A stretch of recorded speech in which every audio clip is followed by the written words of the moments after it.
बिस्मिल्लाहिर्रहमानिर्रहीम, अस्सलाम वालेकुम। देसी उर्दू टीवी के साथ मैं हूं ताबिंदा गुल। आइए नज़र डालते हैं अब तक की अहम खबरों पर। पाकिस्तान इमदाद नहीं तिजारत चाहता है, अमेरिका से तिजारती मुआहदा चंद हफ्तों में हो जाएगा, इसहाक डार।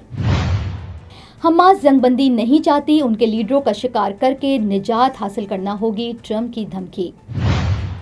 ट्रंप ने फ्रांसीसी सदर के फ़लस्तीन को रियासत तस्लीम करने के ऐलान को मुस्तरद कर दिया। और गजा में इसराइली हमले जारी, मजीद 80 फ़लस्तीनी शहीद। ये थी हेडलाइंस। बढ़ते हैं खबरों की तफसीलात की जानिब। नाज़रीन, यहाँ पे आपको एक अहम खबर से आगाह करते हैं कि नायब वज़ीर आज़म व वज़ीर ख़ारजा इसहाक डार ने उम्मीद ज़ाहिर की है कि पाकिस्तान और अमरीका के दरमियान तिजारती मुआहदा चंद हफ्तों में हो जाएगा। इसहाक डार ने ये बात अमरीकी वज़ीर ख़ारजा मार्को रूबियो से वाशिंगटन में मुलाकात के बाद अटलांटिक काउंसिल में खिताब के दौरान कही। अमरीकी वज़ीर ख़ारजा मार्को रूबियो से मुलाकात की तफसील बताते हुए इसहाक डार ने कहा कि पाक अमरीका ताल्लुकात में मुस्बत पेशरफ्त हुई है, जबकि बाहिमी ताल्लुकात के तमाम पहलुओं पर भी बातचीत हुई है। पाक अमरीका तवील मुद्दती शराकत दारी के अज़म का इआदा किया गया है। तिजारत, सरमायाकारी, IT, AI और इंसदाद दहशतगर्दी के शोबों में ताउन पर तवज्जो मरकूज करने पर भी इत्तेफाक किया गया। इसहाक डार ने कहा कि इस मुलाकात में इलाकाई और आलमी उमूर पर भी तबादले ख्याल किया गया है। उन्होंने पाकिस्तान भारत सीज फायर के लिए अमरीका के तामीरी किरदार को सराहा, जबकि अक़वाम मुत्तहिदा की सलामती कौंसिल समेत आलमी फोरम्स पर भी करीबी ताउन के अज़म का इआदा किया और साथ ही ईरान इसराइल तनाज़े में डायलॉग पर भी जोर दिया। नाज़रीन, आगे बढ़ते हैं और आपको बताते हैं कि अमेरिकी सदर डोनाल्ड ट्रंप ने धमकी देते हुए कहा है कि हमास जंग बंदी नहीं चाहती, उनके लीडरों का शिकार करके निजात हासिल करना होगी। डोनाल्ड ट्रंप ने व्हाइट हाउस में सहाफ़ियों से गुफ्तगू करते हुए दावा किया कि हमास गाजा में जंग बंदी और यरगमालियों की रिहाई की ख्वाहिशमंद नहीं, जबकि सदर डोनाल्ड ट्रंप ने कहा कि अमेरिका ने गाजा से बहुत से यरगमालियों को निकाल लिया है और जब आखिरी यरगमाली भी निकाल लिया जाएगा तो हमास को मालूम है कि इसके बाद क्या होगा, इसीलिए वो मुज़ाकरात से पीछे हट गई है। डोनाल्ड ट्रंप ने धमकी देते हुए कहा कि अब हमास से निजात हासिल करना होगी और उनके लीडरों का शिकार किया जाएगा। ट्रंप ने कहा कि ऐसा लगता है कि हमास के लोग मरना चाहते हैं।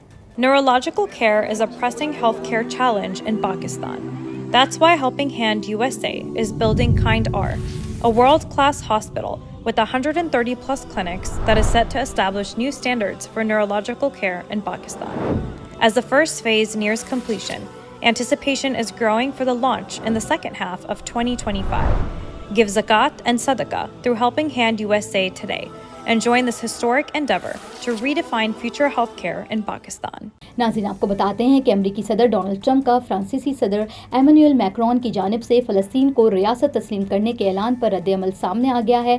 खबर रसा एजेंसी के मुताबिक सदर ट्रंप ने फ्रांसीसी सदर के फ़लस्तीन को रियासत तस्लीम करने के ऐलान को मुस्तरद कर दिया है, जबकि अमेरिकी सदर डोनाल्ड ट्रंप ने व्हाइट हाउस में मीडिया से गुफ्तगू करते हुए कहा कि सदर मैक्रोन जो कहते हैं इससे फ़र्क नहीं पड़ता, वो बहुत अच्छे आदमी हैं। सदर ट्रंप ने कहा कि सदर मैक्रोन के फ़लस्तीन को रियासत तस्लीम करने के बयान में तवाज़ुन नहीं है।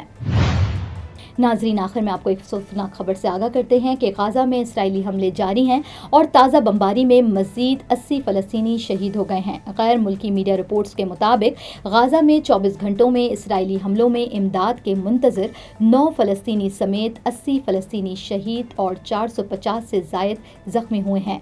गाजा में ग़ज़ाई किल्लत से मज़ीद 9 अमवात भी हुई हैं, जिसके बाद ग़ज़ाई किल्लत से गाजा में मजमूई हलाकतों की तादाद 122 हो गई। नाज़रीन, अब तक के लिए इतना ही। मिलते हैं अगले बुलेटिन में कुछ मज़ीद खबरों के साथ। देखते रहिए देसी TV USA, DTV NN and हमारा OTT प्लेटफॉर्म DTV Flix, जहां आप 3000 से ज़ायद चैनल देख सकते हैं। So stay tuned and stay with us. You came to this country for a brighter future for you and your loved ones. You've made it this far. Now it's time to become a citizen.